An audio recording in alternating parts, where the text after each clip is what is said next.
हमारे वीडियो अंग्रेजी में देखने के लिए फॉलो करें हमारा ही दूसरा यूट्यूब चैनल दृष्टि IAS इंग्लिश।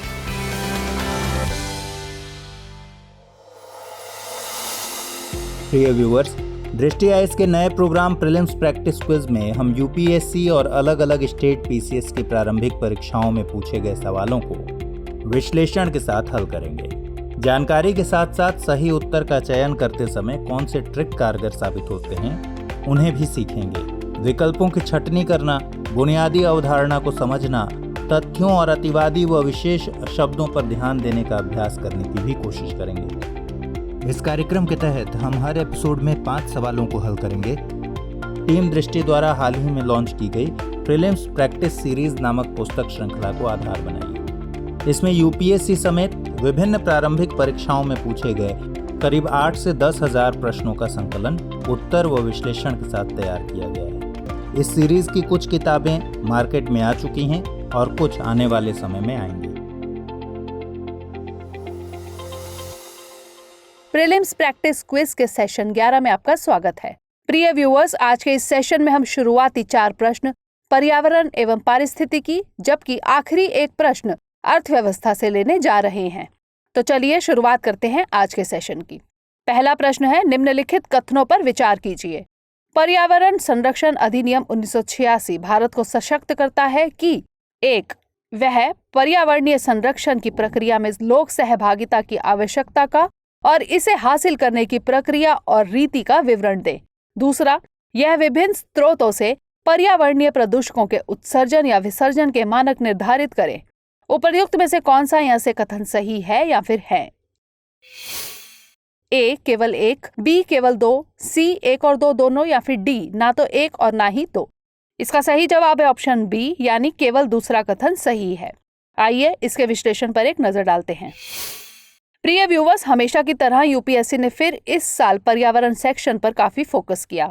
इस साल पर्यावरण संरक्षण और उससे जुड़े कानूनों पर कई सवाल पूछे गए।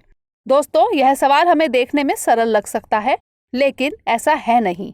प्रश्न की पहली लाइन में पर्यावरण संरक्षण अधिनियम 1986 पर जोर दिया गया है, यानी हमें इस कानून को ही ध्यान में रखकर स्टेटमेंट पर विचार करना है।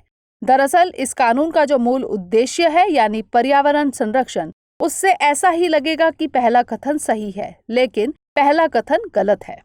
पर्यावरणीय संरक्षण की प्रक्रिया में लोगों के पार्टिसिपेशन के बारे में कोई प्रोविजन नहीं है, बल्कि इसका प्रावधान पर्यावरण प्रभाव आकलन अधिसूचना में है। फ्रेंड्स, इस अधिसूचना को 2006 में जारी किया गया था, जिसमें विभिन्न प्रोजेक्ट्स को कैटेगरी A और B में बांटा गया है। इन प्रोजेक्ट्स को पर्यावरणीय मंजूरी लेनी होती है। इसके बाद स्क्रीनिंग और स्कोपिंग की जाती है। आखिरी में प्रोजेक्ट पर मंजूरी में लोगों की सहभागिता का प्रावधान है। इसके बाद सरकार को इसे हासिल करने की प्रक्रिया और रीति का विवरण भी देना पड़ता है। एक बात यह है कि इस अधिसूचना को भी पर्यावरणीय संरक्षण अधिनियम के तहत ही जारी किया गया था, लेकिन सवाल में चूंकि इस कानून के अनुसार ही विचार करने को कहा गया है, इसलिए पहला कथन गलत हो जाता है। फ्रेंड्स, पर्यावरण प्रभाव आकलन के बारे में ताजा खबर यह है कि सरकार ने साल 2020 में पर्यावरण प्रभाव आकलन के लिए नई अधिसूचना का ड्राफ्ट तैयार किया है। बताया जा रहा है कि नई अधिसूचना के तहत जन भागीदारी प्रक्रिया में बड़े बदलाव किए जा रहे हैं, जिसे देश के अलग अलग राज्यों में विरोध का सामना करना पड़ा है। हालांकि अंतिम अधिसूचना अभी जारी नहीं की गई है। अब आते हैं दूसरे कथन पर। दोस्तों, यह कथन सही है, क्योंकि इस अधिनियम की धारा 3 केंद्र सरकार को यह जिम्मेदारी देती है कि पर्यावरण की गुणवत्ता को सुधारने और पर्यावरणीय प्रदूषण को नियंत्रण में रखने के लिए वह जरूरी मानक निर्धारित करें। तो इस तरह इस प्रश्न का सही जवाब है ऑप्शन B। बढ़ते हैं अगले प्रश्न की ओर। भारत में ठोस अपशिष्ट प्रबंधन नियम 2016 के अनुसार निम्नलिखित में से कौन सा एक कथन सही है? A. अपशिष्ट उत्पादक को 5 कोटियों में अपशिष्ट अलग अलग करने होंगे। B. ये नियम केवल अधिसूचित नगरीय स्थानीय निकायों, अधिसूचित नगरों तथा सभी औद्योगिक नगरों पर ही लागू होंगे। C. इन नियमों में अपशिष्ट भराव स्थलों तथा अपशिष्ट प्रसंस्करण सुविधाओं के लिए सटीक और ब्यौरेवार मानदंड उपबंधित है। D. अपशिष्ट उत्पादक के लिए यह आज्ञापक होगा कि किसी एक जिले में उत्पादित अपशिष्ट किसी अन्य जिले में ना ले जाया जाए। इसका सही जवाब है ऑप्शन सी। आइए इसके विश्लेषण पर एक नजर डालते हैं। प्रिय व्यूवर्स, इस सवाल के कथनों को अगर हम ध्यान से पढ़ें तो उन्हें आसानी से सॉल्व कर उत्तर तक पहुंच सकते हैं। दोस्तों, पहला विकल्प गलत है क्योंकि इन नियमों में अपशिष्ट को 5 कैटेगरीज में अलग अलग करने का प्रावधान नहीं है। इन नियमों में केवल इतना है कि केंद्रीय प्रदूषण नियंत्रण बोर्ड की जिम्मेदारी होगी कि वे अपशिष्ट उत्पादकों के बीच जागरूकता फैलाए कि वे ठोस अपशिष्टों को जैव निम्नीकरणीय, गैर जीव निम्नीकरणीय, सैनिटरी वेस्ट और घरेलू खतरनाक अपशिष्टों में अलग अलग करें। इसके लिए वे प्रचार, प्रसार, शिक्षा आदि का सहारा ले सकते हैं। एक बात और यह है कि जिन कथनों में संख्यात्मक आंकड़े होते हैं वे अक्सर गलत ही होते हैं। दूसरे विकल्प में अतिवादी शब्द केवल का इस्तेमाल किया गया है। ऐसे कथन भी अक्सर गलत ही होते हैं।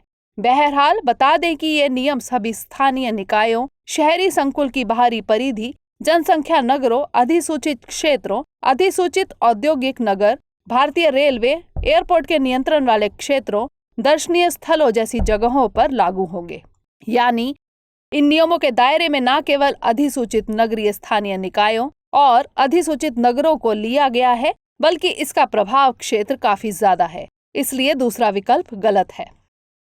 दोस्तों, चौथा विकल्प भी गलत है। इन नियमों में अपशिष्ट उत्पादकों के लिए ऐसा कोई मैंडेटरी प्रोविजन नहीं है कि वे अपशिष्ट को एक जिले से दूसरे में ले ना जाएं। फ्रेंड्स, तीसरा कथन सही है क्योंकि नियम 21 में अपशिष्ट भराव स्थलों से रिलेटेड क्राइटेरिया का जिक्र किया गया है। तो इस तरह इस प्रश्न का सही जवाब है ऑप्शन सी। अगला प्रश्न है, निम्नलिखित कथनों पर विचार कीजिए। पहला, विधि के अनुसार प्रतिपूरक वनीकरण, कोष प्रबंधन एवं योजना प्राधिकरण राष्ट्रीय तथा राज्य दोनों स्तरों पर होते हैं। दूसरा, प्रतिपूरक वनीकरण निधि अधिनियम 2016 के अधीन चलाए गए प्रतिपूरक वनीकरण कार्यक्रमों में लोगों की सहभागिता अनिवार्य है। उपर्युक्त में से कौन सा यह से कथन सही है या फिर है? ए केवल 1, बी केवल 2, सी 1 और 2 दोनों, या फिर डी ना तो 1 ना ही 2। इसका सही जवाब है ऑप्शन ए, यानी केवल पहला कथन ही सही है। आइए इसके विश्लेषण पर एक नजर डालते हैं।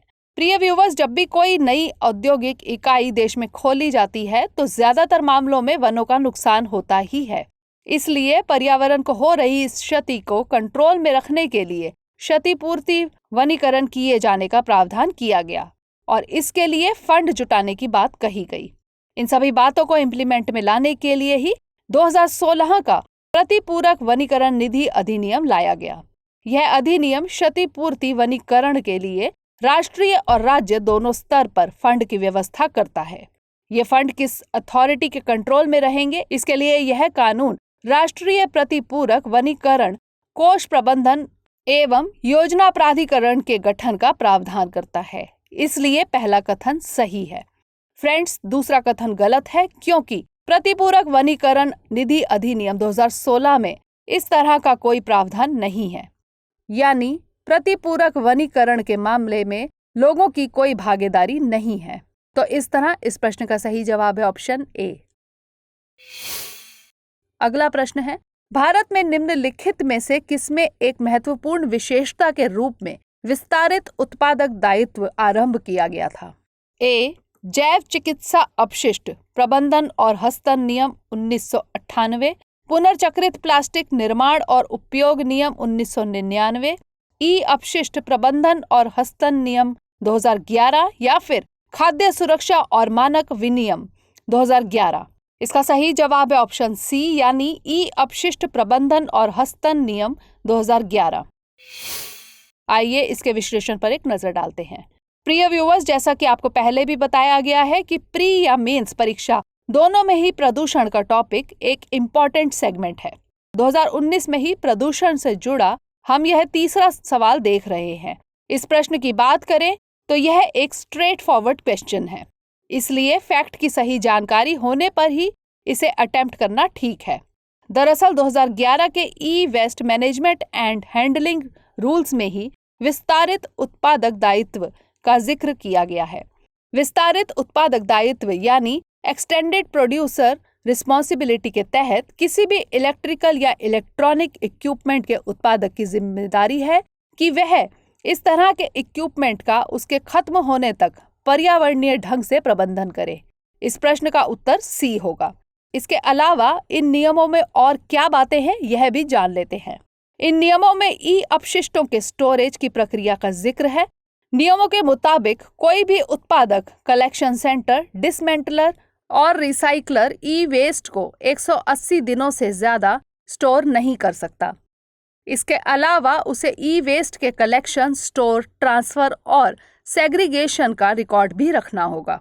2011 के इन नियमों में घातक तत्वों के उपयोग को कम करने की बात भी कही गई है।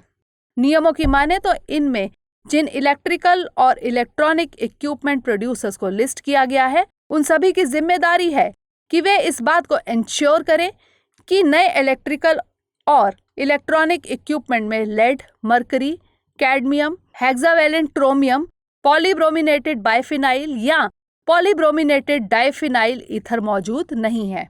तो इस तरह इस प्रश्न का सही जवाब है ऑप्शन सी।